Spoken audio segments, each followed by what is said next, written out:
వనస్థలిపురంలో RS brothers mega shopping mall Akkineni Naga Chaitanya మరియు Sobhita గార్లచే September 26న ఘన ప్రారంభం.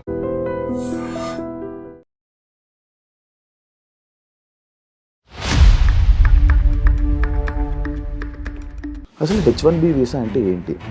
ఎందుకు H1B వీసా అప్లై చేస్తారు? దీనికి 1990కి వెళ్ళాల్సి వస్తుంది. స్టూడెంట్ వీసా మీద వెళ్ళి వర్క్ చేస్తున్నారని చెప్పి అప్పుడు కూడా కొన్ని వెళ్ళి ఇమిగ్రేషన్ 47 మందిని పంపించేశారు. ఆ ఇష్యూస్ అవుతున్నాయి. సర్టిఫికెట్ తయారు చేయడం మన వాళ్ళు ఛాంపియన్స్ ఇండియన్స్, దాంట్లో స్పెషల్లీ మన దగ్గర ఉన్నది ఇంకా పెద్ద ఛాంపియన్స్. అంటే వాళ్ళ ఫ్యామిలీని అక్కడికి తీసుకొని వెళ్ళడం కోసమని వీసా ఇంటర్వ్యూస్ కానీ వెళ్తుంటే వాళ్ళు మొత్తం అందరివి రిజెక్ట్ అయిపోయాయంట. అంటే నార్మల్ వీసాస్ కూడా రిజెక్ట్ అవ్వడానికి రీజన్ ఏముంది? వాళ్ళ డౌట్ వస్తుంది, నువ్వు ఎందుకు వెళ్తున్నావు యూఎస్కి అని అడుగుతారు. ఈ బ్రిక్స్ నోట్ అని కొత్తగా ఈ మధ్య వస్తుంది కదా సార్, ఆ నోట్ వల్లనే ఇవన్నీ ట్రంప్ కావాలని మన ఇండియా మీద కక్షపాతంతో చేస్తున్నాడని చెప్పి BRICS note first of all లేదు. బ్రిక్స్ నోట్ అని ఏ నోట్ లేదు. అది ఏంటి సార్ మరి? బ్రిక్స్ వాళ్ళ ఇంటర్ కరెన్సీ ఎక్స్చేంజ్ కోసం. యుఎస్ వాళ్ళకి మన ఇండియా మీద కక్ష లేకపోతే యాపిల్ కంపెనీ ఇండియాలో పెడతానంటే లేదు యుఎస్లోనే పెట్టాలని చెప్పి అది ఇష్యూ చేశారు కదా, మరి అది చేస్తాడు కదా, తప్పేముంది. అంటే నువ్వు ఒక బీటెక్ కంప్లీట్ చేసావు, నువ్వు ఒక ఇంజనీరింగ్ అయిపోయి ఉందంటే నువ్వు యుఎస్లో వెళ్ళిపోవాలి. లేకపోతే ఒక పెళ్లి సంబంధం ఏదైనా సెట్ అయితే యుఎస్ వర్క్ ఇచ్చి పెళ్లి చేయాలి. అంటే ఇలాంటివి ఎక్కువ ఉండడం వల్ల యుఎస్ డిమాండ్ ఎక్కువ అయిపోయిందా? యుఎస్ అమెరికన్ డ్రీమ్ ఒకటి ఉంది, అది క్రాష్ అయిపోయింది కంప్లీట్గా. ట్రంప్ వచ్చిన తర్వాత ఇంకా మొత్తం క్రాష్ అయిపోయింది. హాయ్ హలో నమస్తే, నేను మీ anchor Shiva. Welcome to iDream media. ఈరోజు మన ముందున్న గెస్ట్ సురేష్ కొచ్చాటిల్ గారు, సీనియర్ జర్నలిస్ట్. ఈరోజు తీసుకురావడం గల కారణాలు ఏంటంటే H1B వీసా.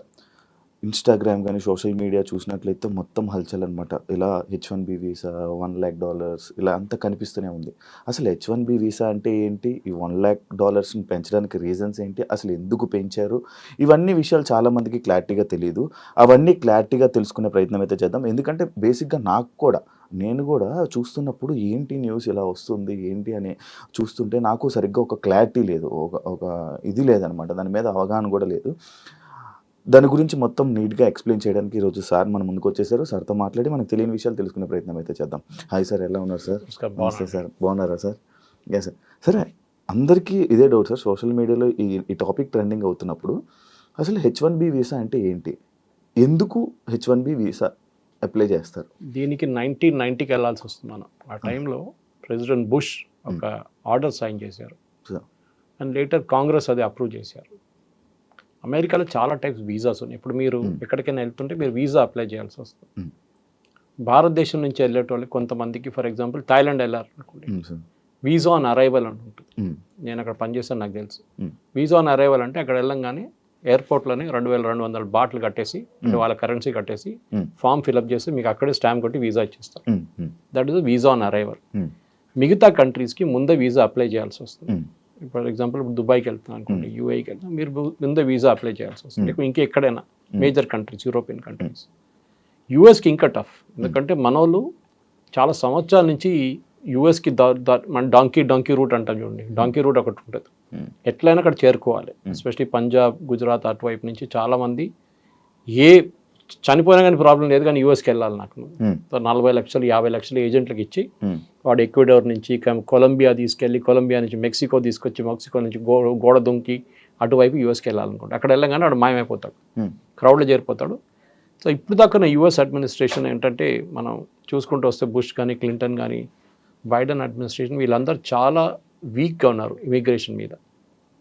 లక్షలాది మంది వస్తున్నారు, వచ్చి అక్కడ పనిచేస్తున్నారు. చాలామంది దగ్గర వీసాలు లేవు. వీసా అయిపోయిన వాళ్ళు ఎక్స్పైర్ అయిన కూడా ఉన్నారు. ఇప్పుడు యూరోప్లో కూడా అదే పరిస్థితి.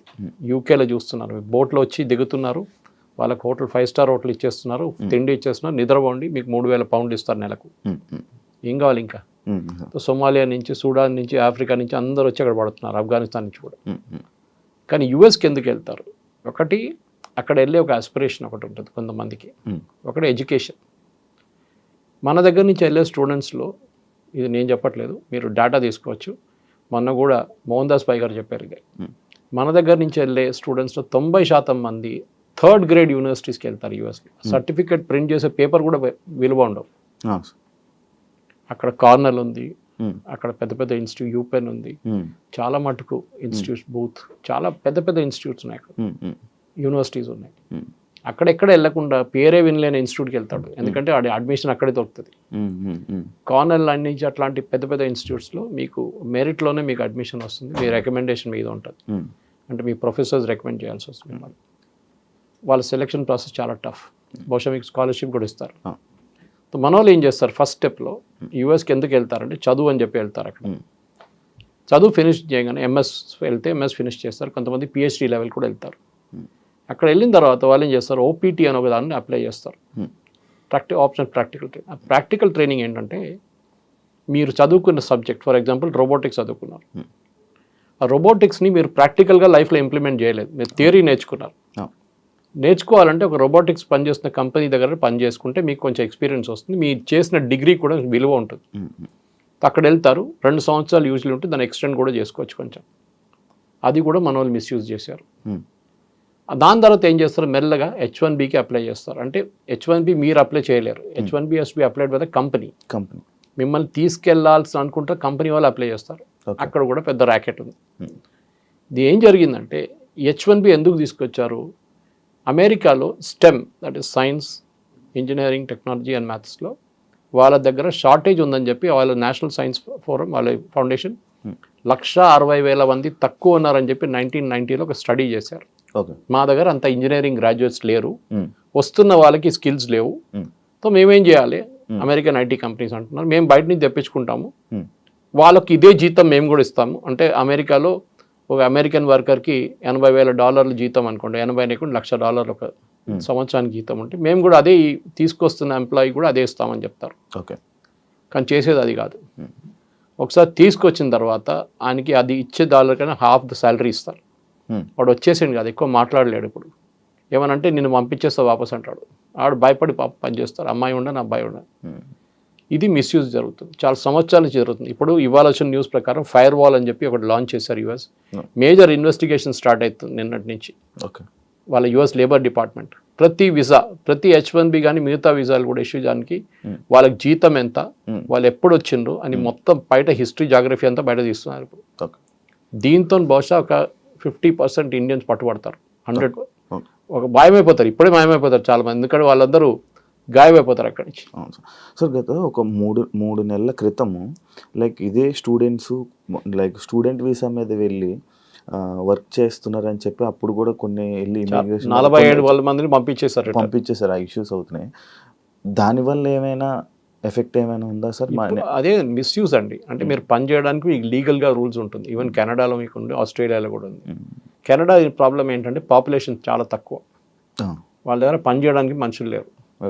వాళ్ళ దగ్గర న్యాచురల్, ఎందుకంటే కెనడాలో మీరు ఉండే పరిస్థితిలో కొన్ని స్టేట్స్ ఉన్నాయి అనమాట, కొన్ని ఏరియాస్లోనే మీరు ఉండొచ్చు. మీతో అంతా చాలా హార్ష్ వెదర్, -30 -40కి వెళ్ళి అక్కడ ఉండలేరు. చైనాలో ఉన్న కెనడాలో ఉన్న కొన్ని సిటీస్లోనే అందరు ఉంటారు. వాళ్ళకి ఫామ్ ల్యాండ్ ఆపరేట్ చేయడానికి, అంటే పెద్ద పెద్ద వందలాది ఏకర్ల ఎవరు లేరు నడిపారు. సో పంజాబ్ నుంచి చాలా మందిని తీసుకెళ్లారు, and they are hard working. వాళ్ళు వెళ్ళి మొత్తం దీని అంతా ట్రాక్టర్ పెట్టి అంతా సాఫ్ చేసి ప్రొడక్షన్ మొదలు పెట్టారు.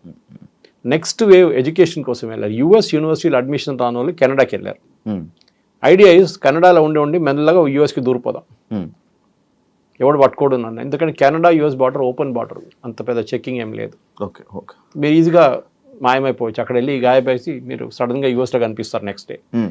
యూఎస్లో ఉన్న ఐస్ అంటే డిపార్ట్మెంట్ కూడా ఉంది, వాళ్ళ ఇమిగ్రేషన్, కస్టమ్స్ అండ్ ఎన్ఫోర్స్మెంట్. వాళ్ళు ఏం చేస్తారంటే చెక్ చేయాలని రూల్ వాళ్ళ దగ్గర ఉంది, కానీ ఇప్పుడు దాకా అది చేయలేదు. ట్రంప్ వచ్చిన తర్వాత ఇప్పుడు మీరు చూస్తున్నారు, లాస్ ఏంజలీస్ కానివ్వండి, న్యూయార్క్ కానివ్వండి, వాషింగ్టన్ DC కానీ రేట్ల మీద రేట్లు నడుస్తున్నాయి.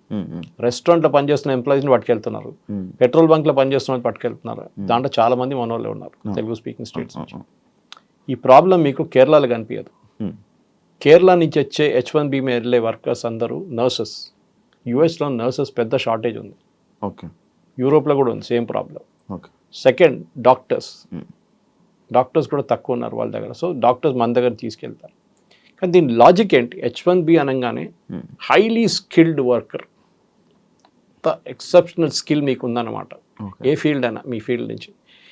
మన దేశంలో H1B అనగానే అందరు ఐటీతో ఈక్వేట్ చేస్తారు. కాదు, H1B is for all fields. మీరు ఒక great musician, great sound recordist, okay, లేకుంటే మీరు సైంటిస్ట్, మీరు ఆస్ట్రోఫిజిస్ట్, మిమ్మల్ని కూడా H1Bలో తీసుకెళ్తారు. అక్కడ ఉన్న యూనివర్సిటీస్ తీసుకెళ్ళచ్చు, అక్కడ ఉన్న కంపెనీలు తీసుకెళ్ళచ్చు.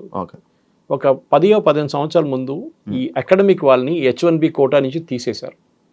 అంటే H1Bకి ఫర్ ఎగ్జాంపుల్ 64,000 లేకుంటే 80,000 వీసాలు ఉన్నాయి అనుకుంటే ఒక సంవత్సరానికి లిమిట్ ఉంటుంది. అకాడమిక్ వాళ్ళని దాన్ని తీసేశారు, దాన్ని కలపలేదు, సపరేట్గా పెట్టుకున్నారు. వాళ్ళకి లిమిట్ లేదు. బికాస్ అకాడమిక్స్లో బెస్ట్ ప్రొఫెసర్స్ కావాలంటే మేము బయట నుంచి తెచ్చుకోవాలని మా ఆధార్ లేరండి. రేపు ఫర్ ఎగ్జాంపుల్ అమెరికాలో ఒక సాంస్క్రిట్ సబ్జెక్ట్ నేర్పియాలి ఒక యూనివర్సిటీలో అంటే వాళ్ళు ఎక్కడి నుంచి తీసుకొస్తారు? సాంస్క్రిట్ ప్రొఫెసర్ భారతదేశం నుంచి తీసుకురావాలి కదా, ఇక్కడి నుంచి తీసుకొస్తారు. స్పానిష్ ప్రొఫెసర్ గారు వాళ్ళు సౌత్ అమెరికా నుంచి తీసుకొస్తారు. ఓకే, సో అదే కదా ద మెయిన్ ప్రాబ్లమ్ ఇస్ మన దగ్గర ఈ ఫస్ట్ అండర్స్టాండింగ్ లేదు. ఎస్పెషలీ తెలుగు స్పీకింగ్ స్టేట్స్లో H1B వీసా అనగానే as a matter of right అనుకుంటున్నారు వాళ్ళు. మా రైట్ అది, మా అధికారం, మాకు అది. ఇది ఎట్లయిపోయిందంటే మీరు రీప్లేస్ చేస్తున్న ఎవరిని అక్కడ. H1B is meant to replace an American worker. అమెరికాలో ఉన్న వాళ్ళ సిటిజన్ ఉద్యోగం నీకు ఇస్తున్నారు. ఎందుకు? వాళ్ళ దగ్గర స్కిల్ లేదు, వాడు నేర్చుకోలేదు, వాడు కాలేజ్కి వెళ్ళలేదు, మా దగ్గర అంత సైంటిస్ట్ లేరు, లేకుంటే అంత ఇంజనీర్ లేరు, వీరిని తీసుకుంటున్నాము. పెటిషన్ ఫైల్ చేసి ఆర్గ్యూ చేయాల్సి వస్తుంది కంపెనీ ఇమిగ్రేషన్ ముందు. నేను ఎందుకు తీసుకొస్తున్నా అంటే ఒక లీగల్ కేసు లాగా ఆర్గ్యూ చేయాలి. చూడండి ఈయన క్వాలిఫికేషన్ ఇంత, ఇదంతా, ఆయన ఇది చేస్తున్నాడు, అది చేస్తున్నాడు చెప్పి ఆర్గ్యూ. లాస్ట్ వాళ్ళు కన్విన్స్ అయితే మీకు H1B ఇస్తారు. ఓకే సార్, ఇప్పుడు H1B వీసా $1 lakh పెట్టడానికి రీజన్ ఏంటి సార్? దానివల్ల ఏమైనా ఇండియాకి ఏమైనా లాస్ ఉందా? ఇండియా అని కాదు, ఇప్పుడు ఇక్కడి నుంచి వెళ్ళే దాంట్లో 82% మంది ఇండియన్స్.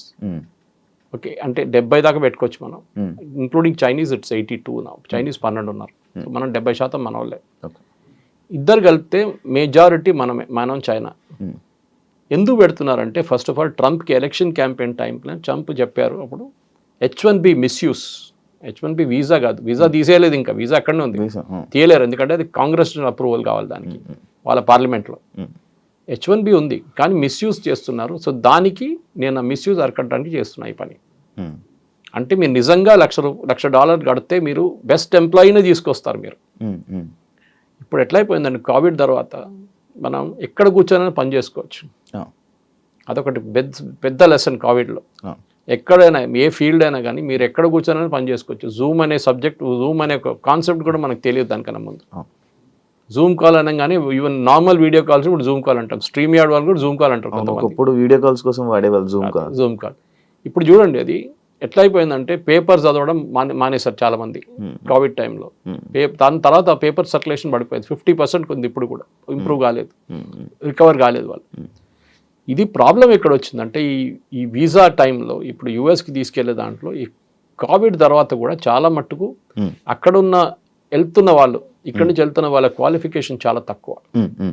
సో వీళ్ళేం చేస్తారంటే ప్యాడింగ్ అప్ రెజ్యూమే అంటారు దాన్ని. అంటే మీకు 5 సంవత్సరాల ఎక్స్పీరియన్స్ ఉందంటే ఇంకొక 5 సంవత్సరాలు దొంగ సర్టిఫికేట్ తయారు చేసుకుంటారు. నేను ఎప్పుడు జోక్ చేస్తాను, మన దగ్గర సాప్ వాళ్ళు దాని లేని సాఫ్ట్వేర్ మనకు యునైటెడ్ స్టేట్స్ ఆఫ్ అమీర్పేటలో దొరుకుతుందండి. అవును, ఎందుకంటే లేని కోర్సు కూడా వాళ్ళు నేర్పిస్తారు మీకు కావాలంటే. అది failure of the engineering college. Ameerpet అనే place is a reflection of what is wrong with engineering college education in Telugu speaking state. Telugu speaking స్టేట్స్లో ఇంజనీరింగ్ కాలేజ్లో చెప్పలేని సబ్జెక్టు లేకుండా ఆ సబ్జెక్ట్ మ్యాటర్ ఎక్స్పర్ట్స్ లేని వాళ్ళు అమీర్పేటలో వచ్చి నేర్పిస్తారు. వాడు అక్కడి నుంచి డైరెక్ట్ యూఎస్కి వెళ్తాడు. ఓకే, సో ఏమైందంటే ఈ స్కిల్ లెవెల్స్ మీకు ఇంప్రూవ్ చేయడానికి ప్యాడింగ్ అప్ రెజ్యూమేస్ చేస్తారు. అంటే 5 సంవత్సరాల ఎక్స్పీరియన్స్ ఉన్నవానికి 5 సంవత్సరాలు. నిన్ననే 3 రోజుల క్రితం హైదరాబాద్లో ఇమిగ్రేషన్లో ఎయిర్పోర్ట్లో కొన్ని పట్టుకున్నారు. యూకే పోతున్న అబ్బాయిని, ఇంజనీరు, బీటెక్ ఎంటెక్ అన్నీ చేసి 5 సంవత్సరాల ఎక్స్పీరియన్స్ తర్వాత వీసా కూడా వచ్చింది మనకి యూకే నుంచి. యూకేలో కన్సల్ట్ వీసా కూడా ఇష్యూ చేశారు. అక్కడ ఎయిర్పోర్ట్లో ఇమిగ్రేషన్ డౌటర్స్ చెక్ చేస్తే బీటెక్ సర్టిఫికేట్ దొంగతనం తెచ్చుకున్నాడు, ఎంటెక్ దొంగతనం తెచ్చుకున్నాడు, ఎక్స్పీరియన్స్ కూడా దొంగ. సార్ ఎయిర్పోర్ట్ ఇమిగ్రేషన్లో చెక్ చేస్తారా సార్? చెక్ చేస్తారు, డౌట్ ఉంటే చెక్ చేస్తారు. మీ బాడీ లాంగ్వేజ్ వస్తుంది తెలిసిపోతుంది వాళ్ళకి. Okay okay. కానీ నా ప్రశ్న ఏంటంటే అది కాదు, ఈ కన్సులేట్ వాళ్ళు ఏం చేస్తారు? యూజువల్లీ ఏం చేస్తారంటే కన్సులేట్ ఇది ఇప్పుడు కాదు, 10 సంవత్సరాలు 15 సంవత్సరాల ముందు మొదలు పెట్టారు. ఒక లింకేజ్ పెట్టుకున్నారు సాఫ్ట్వేర్. జేఎన్టీయూతోని అమెరికన్ కన్సులేట్, జేఎన్టీతోని బ్రిటిష్ కాన్సులేట్, మేజర్ కాన్సులేట్ అందరూ లింక్ పెట్టుకున్నారు. ఉస్మానియాతో మిగతా వాళ్ళు పెట్టుకుంటారు. వీళ్ళేం చేస్తారు, క్యాండిడేట్ వస్తాడు శ్రీనివాస్ కుమార్ పేరు కొట్టి 2012లో పాస్అవుట్ అయ్యాడని చెప్పి కొట్టంగానే వాళ్ళకి లిస్ట్ వస్తుంది ఎవరెవరు పాస్అవుట్ అయ్యారని. ఆ పేరు దాంట్లో కనిపించకపోతే దొంగ సర్టిఫికేట్. ఆ లింకేజ్ ఉంది, ఎందుకంటే సర్టిఫికేట్ తయారు చేయడం మన వాళ్ళు ఛాంపియన్స్ ఇండియన్స్. దాంట్లో స్పెషలీ మన దగ్గర ఉన్నది ఇంకా పెద్ద ఛాంపియన్స్. మన దగ్గర ఎడ్యుకేషనల్ కన్సల్టెంట్స్ ఉంటారు. వాళ్ళు మీరు లేనిపోయిన బ్యాంక్ బ్యాలెన్స్ చూపిస్తారు, మీకు లేనిపోయిన సర్టిఫికేట్లు తయారు చేసిస్తారు, లేనిపోయిన ఎక్స్పీరియన్స్ చూపిస్తారు. కరెన్సీ చేసేస్తున్నారు. ఇది ఇప్పుడు అంతా కలిసి పడ్డది అక్కడ యూఎస్లో. ఈ ఫేక్ రెజ్యూమెస్ కానివ్వండి, మీరు ఎక్స్పీరియన్స్ ఇప్పుడు చూడండి, లేబర్ డిపార్ట్మెంట్ ఇంత స్ట్రిక్ట్గా ఇప్పుడు దాకా రాలేదు. మీరు చూసిన సినిమా ఏం లేదు ఇప్పుడు, అది చూసిన ట్రైలర్ ఇప్పుడు ఈ $1 lakh ఇప్పుడు రాబోతుంది పెద్ద బాంబు. ఏం సార్ రేట్ నడుస్తున్నాయి ఇప్పుడు.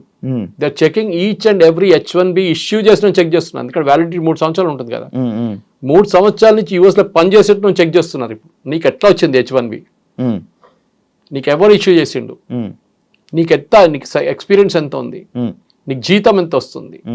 మెయిన్ జీతమే ప్రాబ్లం.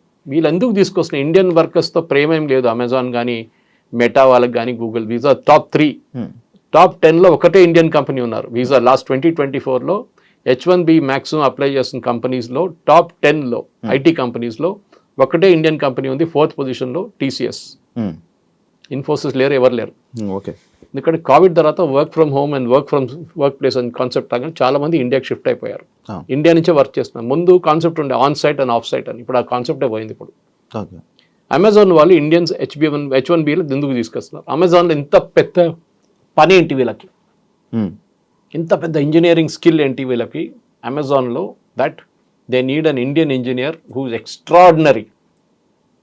అట్లేం లేదు. సో ఏం చేస్తారంటే తక్కువ జీతం ఇవ్వడానికి వీళ్ళని గుంజుకొని తీసుకెళ్తారు.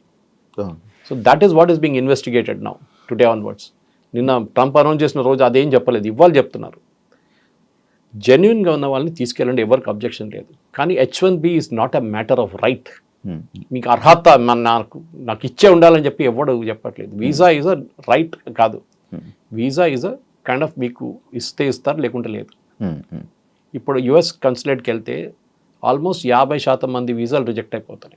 అవును సార్, యాక్చువల్లీ అదే పాయింట్ సార్. ఎందుకంటే రీసెంట్ టైమ్స్లో కొంతమంది దగ్గర నేను విన్నది ఏంటంటే, అంటే వాళ్ళ ఫ్యామిలీనే అక్కడికి తీసుకొని వెళ్ళడం కోసమని వీసా ఇంటర్వ్యూస్ కానీ వెళ్తుంటే వాళ్ళ మొత్తం అందరివి రిజెక్ట్ అయిపోయాయంట. అంటే నార్మల్ వీసాస్ కూడా రిజెక్ట్ అవ్వడానికి రీజన్ ఉందా? ఇంకా వాళ్ళు డౌట్ వస్తుంది, నువ్వు ఎందుకు వెళ్తున్నావు యూఎస్కి అని అడుగుతారు. ఫస్ట్ నేను చదవడానికి వెళ్తున్నా అంటాడు.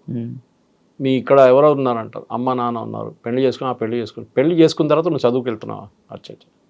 దాని తర్వాత అక్కడ వెళ్ళినాక ఏం చేస్తావు, మీ వైఫ్కి వీసా అప్లై చేస్తావు, మీ పిల్లలకి వీసా అప్లై చేస్తావు, వాళ్ళని తీసుకెళ్తావు, మెల్లగా దూరిపోతే గ్రీన్ కార్డ్ కోసం ట్రై చేస్తావు. దానికి 16 సంవత్సరాలు వెయిటింగ్ లిస్ట్ ఉంది, అది ఇంకోటి. దాని తర్వాత citizenship next. Green card citizenship కాదు. Lot of people mistake green card green card అంటే చాలా green card is green card, it is not a US citizen. అది ఇంకో స్టెప్ ఉంటుంది US సిటిజన్షిప్కి. ఇక్కడి నుంచి వెళ్ళే వాళ్ళు మెయిన్ ప్రాబ్లం ఏంటంటే మీరు చెప్పిందే ప్రాబ్లం. అమెరికాలో వాళ్ళు ఏమంటున్నారు, మీరు చదువుకోవడానికి రాండి, నో ప్రాబ్లం, చదువుకోండి, ఇక్కడ వచ్చి మాకు ట్యూషన్ ఫీజు వస్తుంది, మా కాలేజీలో కొంచెం 50% అయినా మాకు ఫండింగ్ మీ దగ్గర నుంచి వస్తుంది. కెనడాలో ఫర్ ఎగ్జాంపుల్ మనం ఖర్చు చేస్తుంది కెనడియన్ కాలేజెస్లో ఒక 30 నుంచి 40 కెనడియన్ కాలేజెస్ నడిపిస్తుంది ఇండియన్ స్టూడెంట్స్ ఫీజ్. ఎందుకంటే కెనడియన్ స్టూడెంట్స్కి ఫ్రీ, వాళ్ళకి ఫ్రీ ఎడ్యుకేషన్ ఇవ్వాలంటే ఇండియన్ స్టూడెంట్స్ కట్టిన ఫీ నుంచి వాళ్ళకి ఫ్రీ ఇస్తారు. రాకపోతే ఏం చేస్తారు, మొత్తం కాలేజ్ మునిగిపోతుంది. అదే నడుస్తుంది ఇప్పుడు కెనడాలో కూడా. ఎందుకంటే ట్రూ వాల్యూ తెలిసిపోయింది అందరికీ. అక్కడ ఉన్న, నేను చెప్పాను కదా, ప్రింట్ చేయడానికి కూడా అర్హత లేని కాలేజీలు అక్కడ ఉన్నారు పేరుతో. చెప్పకపోతే పెద్ద స్టోరీ. మన దగ్గర ఒక రేడ్ జరిగింది మొన్న కెనడాలో, యూఎస్లో కూడా జరిగింది. ఇప్పుడు కదా 2 సంవత్సరాల ముందు. ఆ యూనివర్సిటీ లేదంట, పేపర్లోనే లేవు. పేపర్ ఇచ్చిండు, సర్టిఫికేట్ ఇచ్చిండు, వీసా ఇచ్చేసిండు, అన్నీ తీసుకెళ్ళి ఇక్కడ కోర్సు కూడా కంప్లీట్ చేసిన యూనివర్సిటీ లేదు అసలు. ఒక ఆడిటోరియం ఉందంట, ఆడిటోరియం అందరు తీసుకెళ్ళి కూర్చోబెడతారంటే ఒకడు వచ్చి 1 గంట సేపు చెప్పేసి వెళ్ళిపోతారు, అయిపోయింది ఆ రోజు క్లాస్. ఇట్లాంటి ఫ్రాడ్ నడుస్తుంది. ఎందుకంటే అట్లా చాలా ఉన్నాయి ఇట్లాంటివి. సో ఇప్పుడు US గవర్నమెంట్ ట్రంప్ని తప్పుపట్టలేమండి.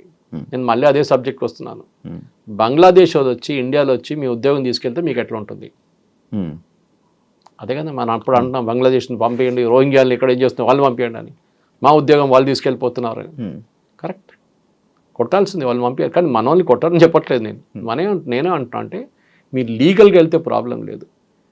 10 మందిలో 5 మంది లీగల్గా వెళ్తే 5 మంది ఇల్లీగల్గా వెళ్తున్నారు. ఈ 10 మంది పేరు కూడా ఖరాబ్ అయిపోతుంది దాంతో. సార్ అంటే అందరు బ్లాక్ మార్క్ అయిపోతారు. సార్ అంటే మన ఇండియాలో ఉన్న కొంతమంది ఏమనుకుంటున్నారంటే ఈ బ్రిక్స్ నోట్ అని కొత్తగా ఈ మధ్య వస్తుంది కదా సార్, ఆ నోట్ వల్లనే ఇవన్నీ ట్రంప్ కావాలని మన ఇండియా మీద కక్షపాతంతో చేస్తున్నాడు అని చెప్పి BRICS note first of all లేదు. ఏంటి బ్రిక్స్ నోట్ అని ఏ నోట్ లేదు. అది ఏం సార్ మరి? బ్రిక్స్ వాళ్ళ ఇంటర్ కరెన్సీ ఎక్స్చేంజ్ కోసం భారతదేశం బ్రెజిల్తో ట్రేడ్ చేసుకోవడానికి డాలర్ కాకుండా మనం ఇంకే కరెన్సీ వాడుకోవచ్చు. ఫర్ ఎగ్జాంపుల్ రష్యాతో మనం ట్రేడ్ చేస్తున్నాడు. రష్యా స్విఫ్ట్ సిస్టమ్ అనే ఒక ఇంటర్నేషనల్ సిస్టమ్. మీరు ఇప్పుడు ఒక ఇంటర్ కంట్రీ ట్రాన్స్ఫర్ చేస్తే ఇక్కడ నుంచి మీరు యూఎస్కి వచ్చి డబ్బులు పంపిస్తున్నారు. మీ తమ్ముడు అక్కడ చదువుకుంటున్నాడు, మీరు ఆయనకి ఫీజు ఇక్కడ నుంచి పంపిస్తున్నారు. మీరు బ్యాంక్ వెళ్ళి డబ్బులు కట్టి వాళ్ళ బ్యాంక్కి ట్రాన్స్ఫర్ చేస్తారు. ఆ వర్క్ చేస్తున్న సిస్టమ్ పేరు స్విఫ్ట్, ఇంటర్నేషనల్ సిస్టమ్. రష్యాని బ్యాన్ చేసి పడేశారు దాని నుంచి, ఎందుకంటే యుక్రెయిన్ వార్ స్టార్ట్ చేయగానే. ఇప్పుడు రష్యా డబ్బులు మనం రష్యాకి ట్రాన్స్ఫర్ చేయలేము. మనం ఏం చేస్తాం, సరే మేము రూపీలో పే చేస్తాం మీకన్నా, డైరెక్ట్ బ్యాంక్ ట్రాన్స్ఫర్ రూపీ నుంచి మా స్టేట్ బ్యాంక్ నుంచి మీ రష్యన్ బ్యాంక్ ఇచ్చేస్తారు. కానీ రూపీ, డాలర్ కదా, డాలర్ కాగానే స్విఫ్ట్ నుంచి వెళ్ళాల్సి వస్తుంది. అవునవును, స్విఫ్ట్ నెంబర్ అనేది స్విఫ్ట్ SWIFT అని ఉంటుంది, ఆ నెంబర్ లేదు ఇప్పుడు రష్యా. సో మనం ఏం చేస్తాం trade. So BRICS is that only. BRICS ఏమన్నా ఆల్టర్నేటివ్ కరెన్సీ కాదు, ఏదో కొత్త కరెన్సీ యూరో తీసుకురావట్లేదు ఇక్కడ. We're trying to kind of evolve different system. For example మనం ఇరాన్తో ట్రేడ్, ఇప్పుడు ఇరాన్ లేదనుకోండి దీని బ్రిక్స్లో, కానీ చెప్తున్నా ఇరాన్తో మనం ఫస్ట్ ఆయిల్ ట్రేడ్ చేసినప్పుడు అమెరికా వాళ్ళు బ్యాన్ పెట్టినప్పుడు న్యూక్లియర్ డీల్తోని ఏం జరిగిందంటే ఇరాన్ ఏమన్నారు, ఫస్ట్ వాళ్ళ లోకల్ కరెన్సీలో మనం ఇచ్చేస్తే చాలన్నారు, మనం ఇచ్చాం. దాని తర్వాత మనం చెప్పాం అది కూడా చేయలేము, యూఎస్ చాలా ప్రెషర్ పెడుతున్నా అంటే ఒక పని చేయండి, మాకు బియ్యం కావాలి, మాకు ఇన్ని టన్స్ మిలియన్ టన్స్ బియ్యం కావాలి, మీ దగ్గర ఆ బియ్యం మాకు ఇచ్చేసేయండి, మేము మీకు ఆయిల్ ఇచ్చేస్తాం. బార్టర్ ట్రేడ్ అంటాం అన్న, పాత సిస్టమ్లో అట్లనే ఉండే, మీరు అది ఇచ్చి మీరు తీసుకు. సో ఈ బ్రిక్స్తో దీనికి సంబంధం లేదు. ట్రంప్కి కోపం ఏంటంటే ఆ లాబీ చాలా పవర్ఫుల్ అయిపోతుంది. దాంట్లో రష్యా అండ్ సౌత్ ఆఫ్రికా అస్సలు పడదు, చైనా ఇంకా పడదు, మిగిలింది ఎవరు? ఇండియా కదా. ఇండియా మీద టార్గెట్ చేస్తారు. సో ఇండియాని టార్గెట్ చేయడంలో ఇండైరెక్ట్లీ వీళ్ళు ముగ్గురు ఉన్నారని చెప్పి టార్గెట్ చేస్తున్నారు. కానీ బ్రిక్స్కి దీనికి సంబంధం లేదు. It is nothing do with it is basically ఆయన ఎలక్షన్ క్యాంపెయిన్లో చెప్పిన మాట చేస్తున్నాడు. ఎలక్షన్ క్యాంపెయిన్లో చెప్పాడు, నేను రాగానే ఇమిగ్రేషన్ పెట్టి H1B వాళ్ళని అందరిని తీసేస్తా అని చెప్పి. అప్పుడు డిఫెండ్ చేయడానికి వచ్చిన ఎవరు? Elon Musk. ఎలాన్ మస్క్ ఏమన్నారంటే H1B వర్కర్స్ వస్తున్న దాంతో పాటు మనకి యుఎస్లో ఇన్నోవేషన్ ఇంప్రూవ్ అవుతుందన్నారు, విచ్ ఇస్ కరెక్ట్. ఇక్కడి నుంచి ఫస్ట్ ఎర్లీ స్టేజెస్లో H1Bలో 90s అండ్ ఎర్లీ 2000 వెళ్ళిన వాళ్ళు చాలామంది ఇన్నోవేటివ్ ప్రోడక్ట్స్ తీసుకొచ్చారు. మన దేశంలో ఒక్క ఇన్నోవేటివ్ ప్రోడక్ట్ కూడా మీరు చెప్పండి ఏదైనా తయారు చేసింది. ఒక ఐప్యాడ్ తయారు చేసామా మనం? ఒక ఐపాడ్ తయారు చేసామా? ఏం తయారు చేసాం చెప్పండి మనం? We are services country. ఐటీ కూలీ అని నేను వర్డ్ వాడను, అది it is a derogatory word. కానీ మనం చేస్తున్న సర్వీసెసే. అక్కడ ఉన్న అమెరికన్ కంపెనీకి ఇక్కడ నుంచి అవుట్ సోర్స్ చేశారు, మనం సర్వీస్ చేస్తున్నాం. వాళ్ళ బ్యాక్ ఎండ్ మెయింటైన్ చేస్తున్నాం, వాళ్ళ అకౌంట్స్ మెయింటైన్ చేస్తున్నాం, అకౌంట్ రిసీవబుల్స్ మెయింటైన్ చేస్తున్నాం, అన్నీ మనం చేస్తున్నాం ఇక్కడ నుంచి. అంతే. అదే సార్, ఇప్పుడు యుఎస్ వాళ్ళకి మన ఇండియా మీద కక్ష లేకపోతే యాపిల్ కంపెనీ ఇండియాలో పెడతానంటే లేదు యుఎస్లోనే పెట్టాలని చెప్పి అది ఇష్యూ చేశారు కదా, మరి అది చేస్తాడు కదా. సిద్ధరామయ్య ఏమో బెంగళూరులో పెట్టమంటారు, మన కంట్రీలోనే కాంపిటీషన్ ఉంది. అమెరికా ఏమంటారు, మా ఆధార్ పెట్టండి, మా దగ్గర 50,000 మందికి ఉద్యోగం వస్తుంది, ఇక్కడ పెట్టండి అని. అక్కడ ఎందుకు పెడుతున్నావు అని చెప్తారు. చెప్పాల్సిన చెప్తాడు అంతే, వినాల్సిన వింటాడు. అంటే ఇలాంటి సిచ్యువేషన్స్ ఒకటి చూసుకుంటే అది Trump is a businessman. ఆయన real estate dealer, real estate company నడిపిస్తాడు. ఆయన మాట్లాడే లాంగ్వేజ్ అది ఇది అంటే చేస్తావా లేదా అట్లా మాట్లాడతారు డైరెక్ట్. మన దగ్గర రియల్ ఎస్టేట్ అట్లా కాదు, కానీ ట్రంప్ లాంగ్వేజ్ అది. ఇదో స్ట్రైట్ ఫార్వర్డ్ డీలర్. నాకు ఎంత వస్తుంది చెప్పు, నీకు ఇంత ఇస్తాను నేను కథ. ఇది డీల్ అన్నమాట. సో ట్రంప్ చేసే అన్ని ఆయనకి అమెరికన్, నేను కూడా CNN ఒక ఒపీనియన్ పోల్ వచ్చింది చూశాను నేను, and CNN is anti Trump. దాంట్లో కూడా చాలా మంది అమెరికన్ ట్రంప్ని సపోర్ట్ చేస్తున్నారు ఇప్పుడు 2-3 దాంట్లో. ఒకటి ఎకానమీ, సెకండ్ క్రైమ్, చాలా క్రైమ్ ఎక్కువ ఉండే అక్కడ, ఎస్పెషలీ వెనిజువేలా నుంచి వచ్చిన గ్యాంగ్లు, కొలంబియన్ గ్యాంగ్స్ వచ్చి అక్కడ రేప్లు, మర్డర్లు అన్నీ చేశారు యూఎస్లో చాలా సిటీ. వాళ్ళందరినీ పంపించేశారు, మిగతా వాళ్ళని అందరు జైలు వేసేసారు. మూడవది ఎంప్లాయ్మెంట్ టు యూఎస్, అది ఇంకా వాళ్ళు హోప్లో ఉన్నారు. యూఎస్లో మ్యానుఫ్యాక్చరింగ్ తిరిగి రాదు, మర్చిపోండి. కార్ మ్యానుఫ్యాక్చరింగ్ రాదు, స్టీల్ మ్యానుఫ్యాక్చరింగ్ రాదు. చైనా తీసుకెళ్ళిపోయింది, ఒకవైపు మెక్సికో తీసుకెళ్ళిపోయింది, ఇంకోవైపు కెనడా తీసుకెళ్ళిపోయింది. మీ అమెరికాకి ఇప్పుడున్న ఎగ్జిస్టింగ్ టాలెంట్లో basically high technology which they are really good, దాంట్లో డౌట్ లేదు. Sir for example Nvidia chips గురించి మాట్లాడుతున్నాం, వాళ్ళు పెద్ద ఒక ప్లాంట్ పెడుతున్నారు అక్కడ. ఎందుకు ఆ chips is very very critical for AI గురించి. ఏఐలో యూజ్ చేయడానికి అట్లాంటి హై పవర్ఫుల్ చిప్స్ కావాలి మనకి, ఏఐ సిస్టమ్స్ వర్క్ చేయడానికి. మిగతా చాలా ఉన్నాయి, పవర్ కావాల్సి వస్తుంది, మిగతా రిక్వైర్మెంట్ చాలా ఉన్నాయి. కానీ నివిడియాని అక్కడ తయారు చేయమంటున్నా అంటే ఇండియాలో తయారు కావట్లేదా? ఇండియాలో కూడా అవుతుంది, తైవాన్లో అవుతుంది, చైనా తయారు చేస్తున్నారు చిప్స్.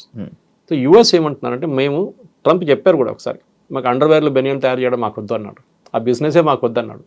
ఎవరు అడిగారు, అది కూడా తీసుకొచ్చి మాకు అదంతా వద్దు, మాకు high value products, which is correct strategy, తప్పేం లేదు దాంట్లో. అవును సార్, యూఎస్కి సంబంధించిన అండర్వేర్ కంపెనీస్ మన ఇండియా నుంచే ఉన్నాయంట కదా. ఫర్ ఎగ్జాంపుల్ కీటెక్స్ మన దగ్గర వరంగల్లో పెట్టిన ప్లాంట్స్, కేరళ నుంచి ఉన్న సాబు జేకబ్, ఆంధ్రాలో కూడా. సో సాబు జేకబ్ గారు is the number 2 supplier in US. అక్కడున్న మేజర్ సూపర్ మార్కెట్స్కి, మాల్స్కి, అక్కడున్న మేజర్ ఇంపోర్ట్ కంపెనీస్కి సప్లై చేసే children's inner wear little star అంట ఆ బ్రాండ్ని. ఆయన నంబర్ 1. ఆయన కూడా ఇప్పుడు 50% పడగానే బాంబు పడ్డది ఆయన మీద కూడా.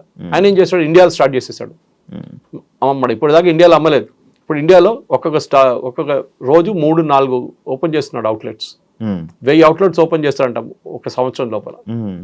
నేను అదే టర్న్ ఓవర్ ఇండియాలో చేసుకుంటా అంటున్నాడు ఆయన.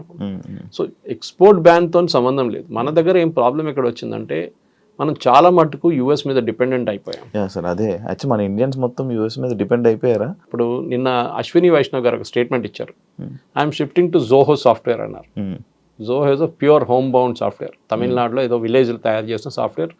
అండ్ శ్రీధర్ బెంబు, జోహో కార్పొరేషన్, ఆయన చాలా పెద్ద స్టేట్మెంట్ అది. ఎందుకంటే మోదీ గారు బై ఇండియా అని చెప్పి, మేడ్ ఇన్ ఇండియా ప్రోడక్ట్ కొనండి అని చెప్పి మొన్న నేషన్ అడ్రస్ చేశారు. మేడ్ ఇన్ ఇండియా ప్రోడక్ట్ అంటే ఇండియాలో తయారు చేసిన వస్తువులు కొనాలి, కరెక్ట్ అది. కానీ మీకు ఎట్లా తెలుసు అండి, Pepsi is a made in India product or American product? American product కాదు, ఇండియాలో తయారు చేస్తున్నారు. పెప్సీ సార్ ఇండియాలో తయారు చేస్తున్నారు, brand name is US brand name, తయారు చేస్తున్న ఇండియన్ కంపెనీ పెప్సీ ఇండియా. దాని నుంచి ఒక 2% రాయల్టీ ఇస్తారు యూఎస్కి. ఇక్కడ నుంచి డబ్బులు అక్కడ తీసుకెళ్ళట్లేదు, డబ్బులు ఇక్కడే ఉంటుంది.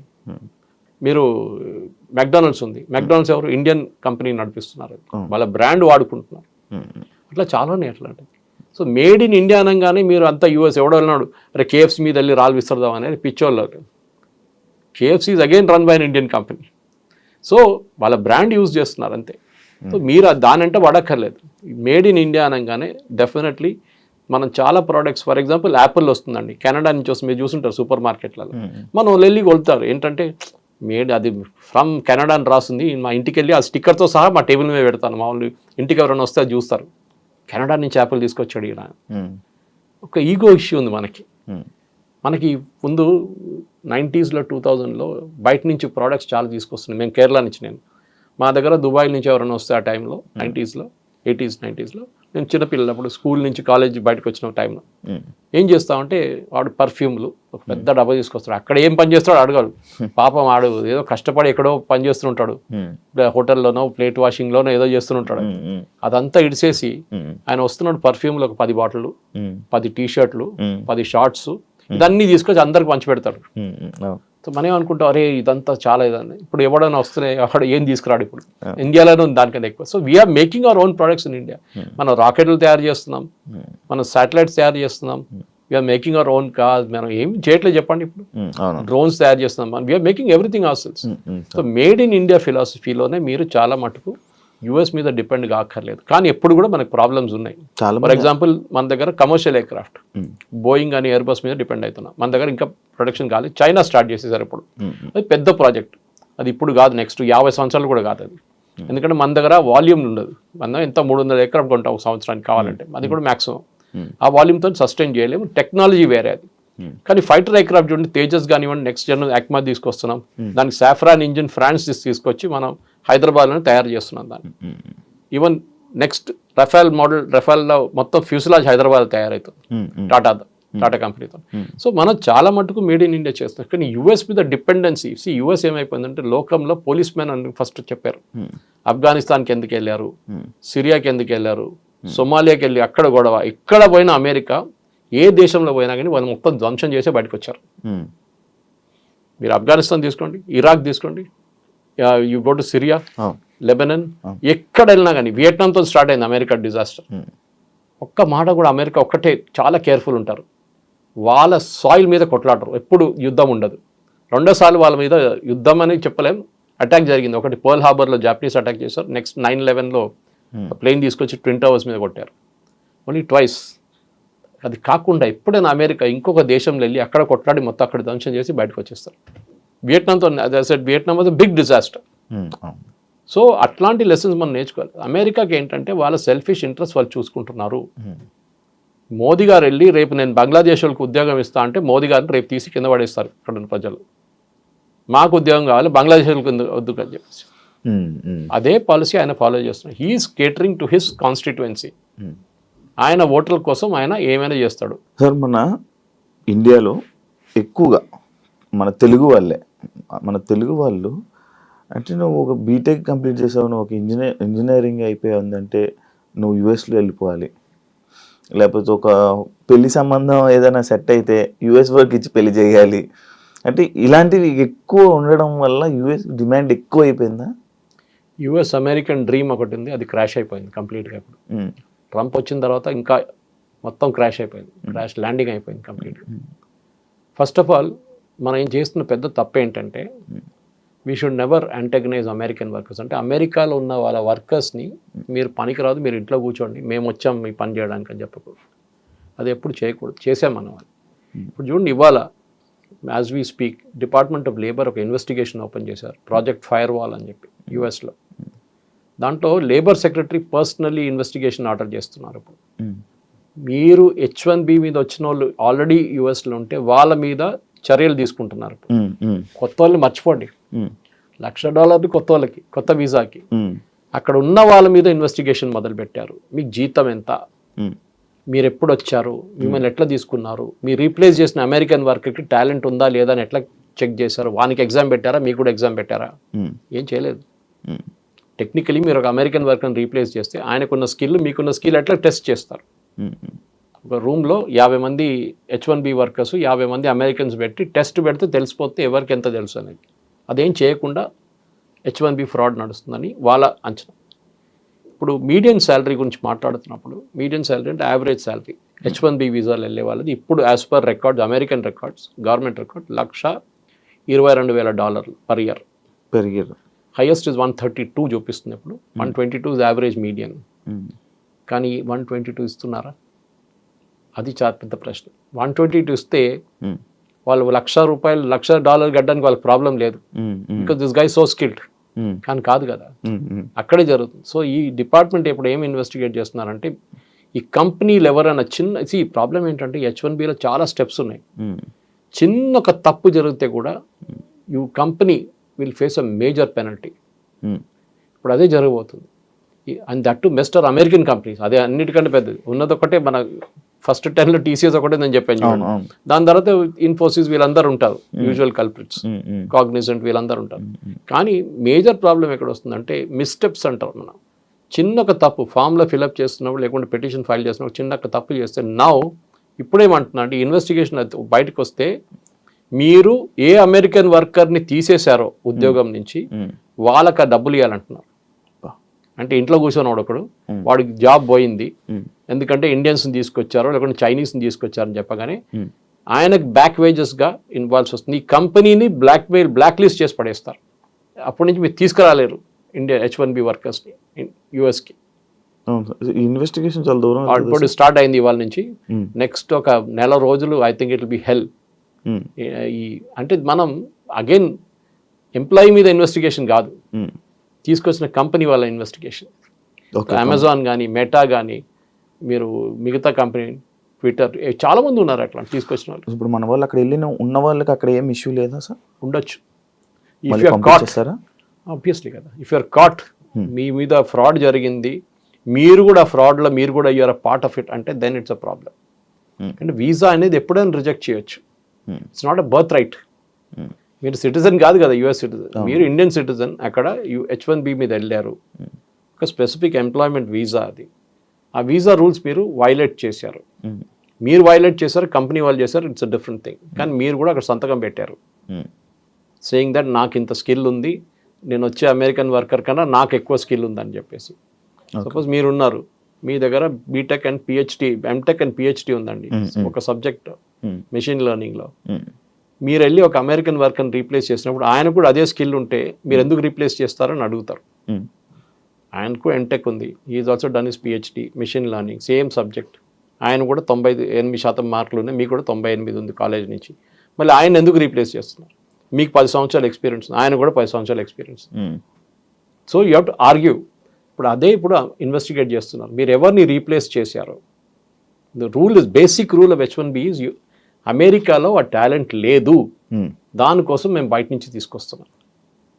అమెరికాలో టాలెంట్ ఉంది, అమెరికన్ సిటిజన్స్కి ఉందంటే మీరు ఎందుకు తీసుకొచ్చారని ఆర్గ్యుమెంట్. సో బేసిక్లీ ట్రంప్ ఏం చేస్తున్నారంటే అమెరికన్ వర్కర్స్కి, అమెరికన్ సిటిజన్స్కి ఉద్యోగం రావాలి, బయట నుంచి వాళ్ళకి మేము ఎందుకు ఉద్యోగం ఇవ్వాలని చెప్తున్నారు. ఇది తెలుగు స్పీకింగ్ స్టేట్స్లో చాలా పెద్ద ప్రాబ్లం. ఎందుకంటే మన దగ్గర కల్చర్ క్రియేట్ చేస్తారు. ఇప్పుడు నేను వచ్చే కేరళ నుంచి ఆ ప్రాబ్లం లేదు, ఇక్కడ ముందు కూడా చెప్పాను, కర్ణాటకలో లేదు, తమిళనాడులో లేదు.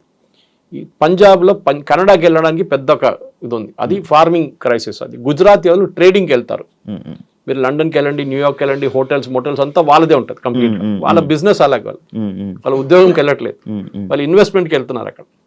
సో దాన్ని ఇప్పుడు ట్రంప్ వెల్కమ్ చేస్తున్నారు. మీరు $5 మిలియన్ పెట్టి మీకు కార్డు ఇచ్చేస్తా అంటున్నాడు, ట్రంప్ కార్డు ఇచ్చేస్తా అంటున్నారు సపరేట్. సో మన వాళ్ళు మస్తు పెడతారు $5 మిలియన్. గుజరాతీస్కి అసలు ప్రాబ్లమే ఉండదు, ఫటాఫట్ పెట్టేస్తారు వాళ్ళు. కానీ దానికి కూడా ఒక ఇది ఉంది, పద్ధతి ఉంది. ఇచ్చినోడు అందరికి ఇయ్యరు, they will select people and only then let them in అనమాట. సో మేజర్ ఇప్పుడు the end of day bottom line ఏంటంటే, మీరు H1B వీసా అంటే ఏంటి అర్థం చేసుకోండి. మనందరు కూర్చొని లెక్చర్ కొట్టే బదులు మీరు అందరు కోపం పడి మీరు మోదీని తిట్టడమో ట్రంప్ని తిట్టడం కాదు. H1B is not a matter of right, discretion వాళ్ళది. ఇవ్వాలన్నా వద్దా అనేది అమెరికన్స్ గవర్నమెంట్ ప్రెరగేటివ్. మీరు H1B మీద వెళ్తున్నప్పుడు you're replacing an American worker, అది వాళ్ళకు కోపం వస్తుంది. యా సార్, ఈ వాళ్ళని రీప్లేస్ చేసే ఇదే సిచ్యువేషన్లో ఈ టాపిక్లోనే సార్ రీసెంట్గా ట్రంప్ అంటే అదే టైంలో ఇది ఒకటి విన్నాను సార్ నేను. లైక్ హోమ్లెస్ పీపుల్, అక్కడ ఉన్న హోమ్లెస్ పీపుల్ ఎక్కువ ఉన్నారు, వాళ్ళందరికీ మళ్ళీ సెట్ చేసి, వాళ్ళందరికీ ఎంప్లాయ్మెంట్ సెట్ చేసి ఈసారి బయట తిరగకుండా చెయ్యాలి, అక్కడ ఉన్న వాళ్ళందరినీ సెట్ చేయాలి అని అనుకుంటున్నట్టు ఒకటి అప్పుడు చూసాను సార్. అదేంటి సార్? అదంతా ఈజీ కాదండి. అమెరికాలో ప్రాబ్లం ఏమొచ్చిందంటే, ఐటీ పక్కన పెడతాం ఫర్ ఎ మూమెంట్. అమెరికాలో మ్యానుఫ్యాక్చరింగ్ పవర్ ఉండే America 1960s, 70s, 80s, 90s దాకా. చైనా ఎప్పటి నుంచి పెరిగిందో ఆ రోజు నుంచి అమెరికన్ మ్యానుఫ్యాక్చరింగ్ పడిపోయింది. స్టీల్ కానివ్వండి, కార్ ఛాంపియన్స్ అమెరికన్, క్రిస్లర్ కానివ్వండి, ఫోర్డ్ కానివ్వండి, అక్కడి నుంచే కార్ మొదలైంది కదా. అవును, ఫోర్డ్ కాదు ఫస్ట్ కార్ అక్కడే మొదలైంది. దాని తర్వాత స్టీల్, బెత్లెహెమ్ స్టీల్, వాళ్ళ పెద్ద పెద్ద ప్లాంట్స్ ఉండే స్టీల్. కానీ ఏంటంటే అమెరికాలో ప్రాబ్లం, గంటకి $10 జీతం మినిమం వేజ్ యావరేజ్గా. మీరు గంటకి $10 పెడితే ఒక రోజుకి ఎంత అయిందండి? 8 గంటలు పెట్టుకోండి, 8 into 10, 80. ఒక నెలకి ఎంత అయింది క్యాలిక్యులేట్ చేసుకోండి. 8 into 10 into 30, హాలిడేస్ కూడా కంప్లీట్ చేసి మీకు జీతం ఎంత అయింది అప్పుడు? This is where the problem starts.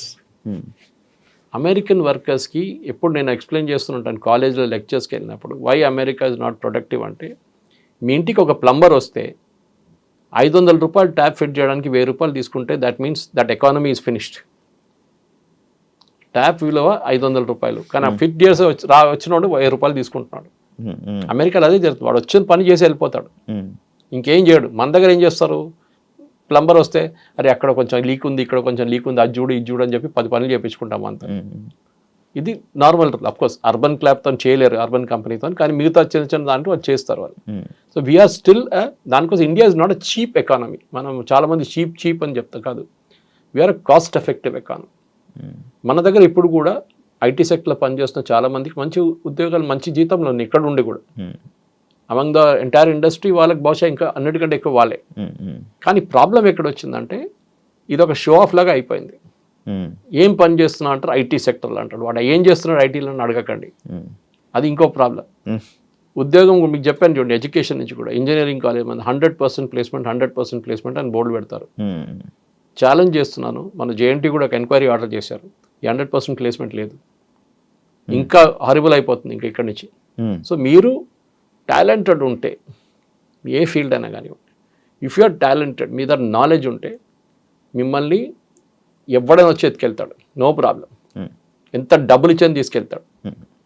కానీ మీరు టాలెంట్ లేదు, మీరు ఒట్టిగా హవాలా మాట్లాడుతున్నారంటే మీరు ఎక్కడ వెళ్ళలేరు.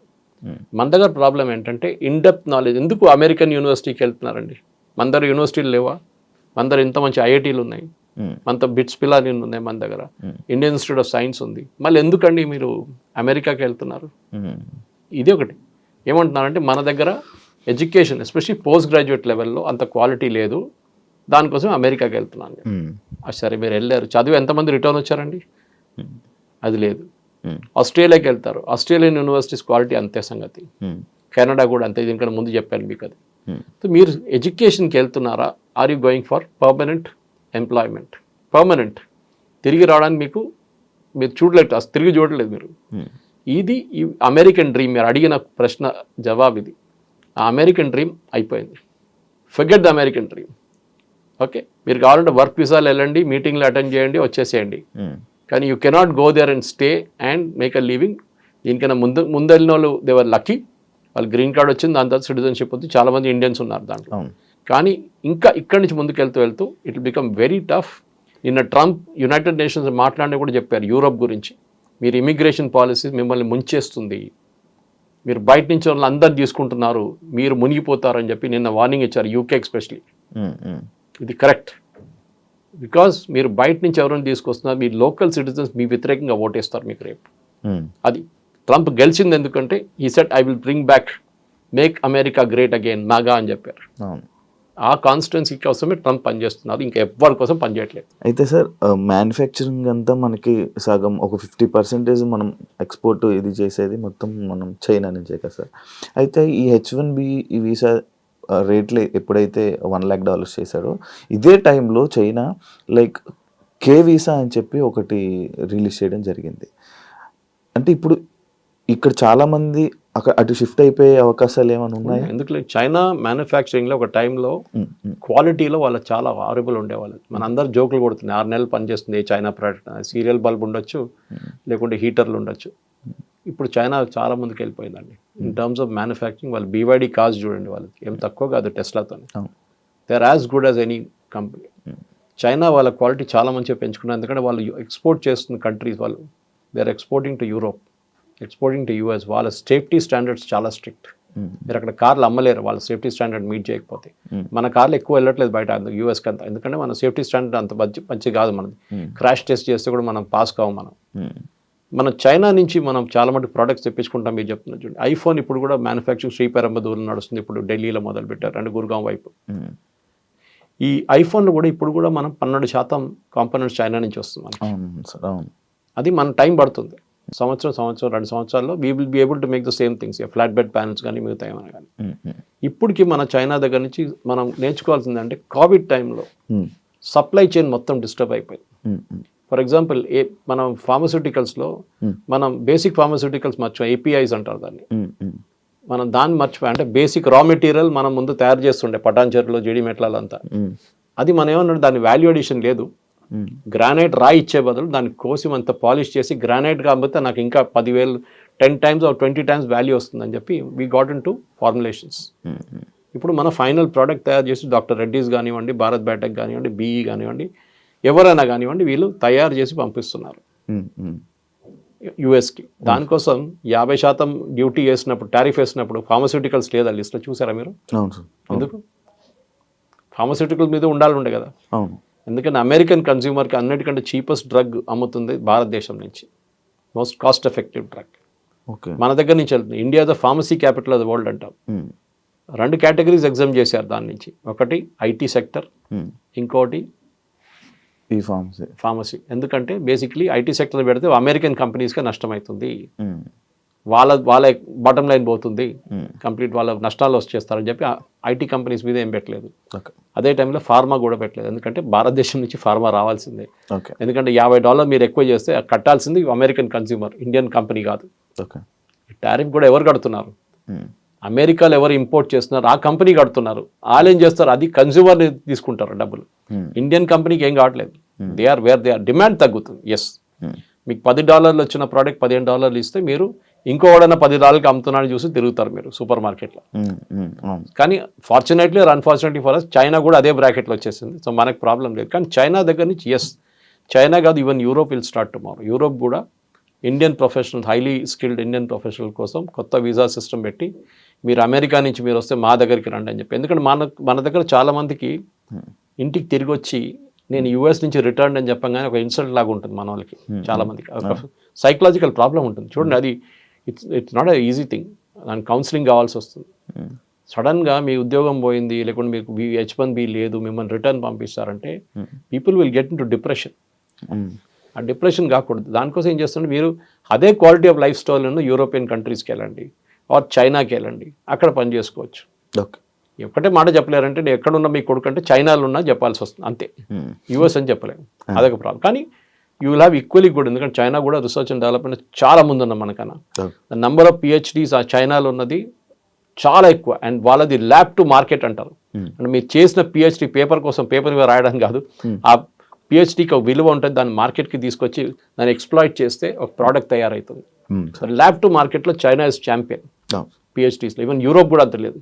సో డెఫినెట్గా చైనా వీసా పెడితే చాలామంది వెళ్తారు అక్కడ, దానికి డౌట్ లేదు. Taiwan is another country. Chip డిజైనింగ్లో దర్ నంబర్ 1. వాళ్ళు కూడా డెఫినెట్లీ ఎక్స్ప్లాయిట్ చేస్తారు దీన్ని. ఆల్రెడీ మన దగ్గర నుంచి ఒక 50 మంది ట్రైనింగ్కి వెళ్ళారు అక్కడ చిప్ డిజైనింగ్ కోసం. మన ఐ థింక్ టాటా జబ్స్ వెళ్దాం ఒక ట్రైనింగ్ అక్కడ. సో ట్రైన్ చేసి తీసుకొస్తారు వాళ్ళని.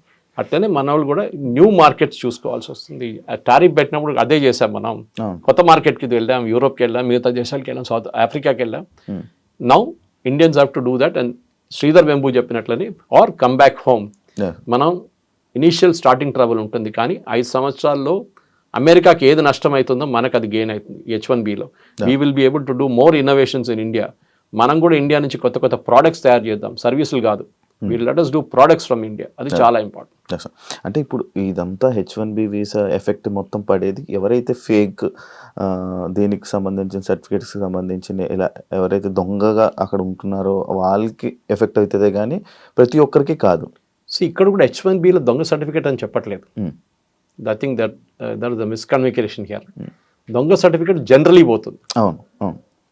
మీరు ఎక్స్పీరియన్స్ చూపించినాడు 10 సంవత్సరాల నుండి 20 సంవత్సరాలు చూపించడానికి అక్కడ ఎక్స్పీరియన్స్ సర్టిఫికేట్ తయారు చేస్తారు. దాంట్లో మనం ఛాంపియన్స్. ఓకే. ఇప్పుడు ఈవెన్ ఇంటర్వ్యూస్లో ఫేస్ టు ఫేస్ ఇంటర్వ్యూస్ చేపిస్తున్నారు ఇప్పుడు పెద్ద పెద్ద IT కంపెనీస్. ముందు కెమెరా ముందు పెడితే పక్కన ఒకటి కూర్చొని ఆన్సర్ చేస్తుండే. అది చేసి ఇప్పుడు నా ఫేస్ టు ఫేస్ కంపల్సరీ చేశారు.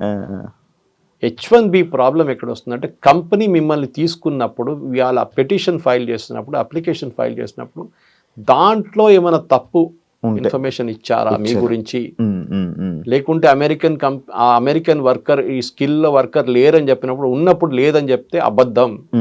అప్పుడు ప్రాబ్లం కంపెనీకి వస్తుంది, మీ వీసా కూడా ఇంపాక్ట్ అవుతుంది దాంతో. Thank you sir, thank you so much sir. నాకు తెలియంది అండ్ చాలా మందికి తెలియని ఇన్ఫర్మేషన్ని చాలా చక్కగా మంచిగా పాస్ చేసినందుకు. ఒక్కటే డిస్క్లైమర్ ఏంటంటే, నేను చెప్పిందంతా వేదవాక్యం అనుకొని అన్ని need not take it as truth.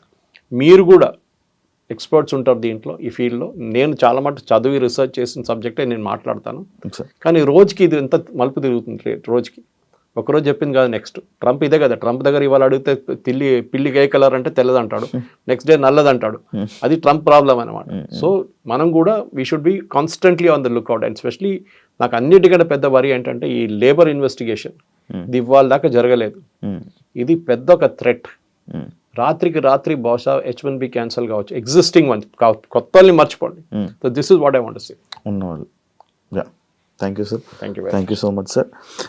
మళ్ళీ ఇంకో కొత్త ఇన్ఫర్మేషన్తో మళ్ళీ జనాలకి ఇచ్చే ప్రయత్నంలో మళ్ళీ కలుద్దాం sir. Thank you so much sir ఆ ఇంటర్వ్యూకి వచ్చినందుకు. చూసారు కదా ఇంటర్వ్యూ, ఇంకో గెస్ట్తో మళ్ళీ మీ ముందు కలుస్తాం. అంతవరకు థ్యాంక్ యూ సో మచ్.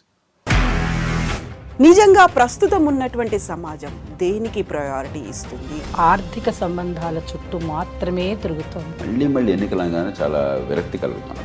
మంచి అనిపిస్తుంది కదా, లేడీస్ కూడా ఛాలెంజింగ్ జాబ్స్ చేసినప్పుడు చాలా బాగుంటది. ట్రాఫిక్ అసిస్టెంట్స్ గా నియమించిన ట్రాన్స్జెండర్స్ అందరితో సాల్యూట్ చేయించుకుంటున్నారు. ఫుడ్ డెలివరీ ఇవ్వటానికి వెళ్ళినటువంటి డెలివరీ బాయ్ అనిల్ పై కళ్ళ ముందు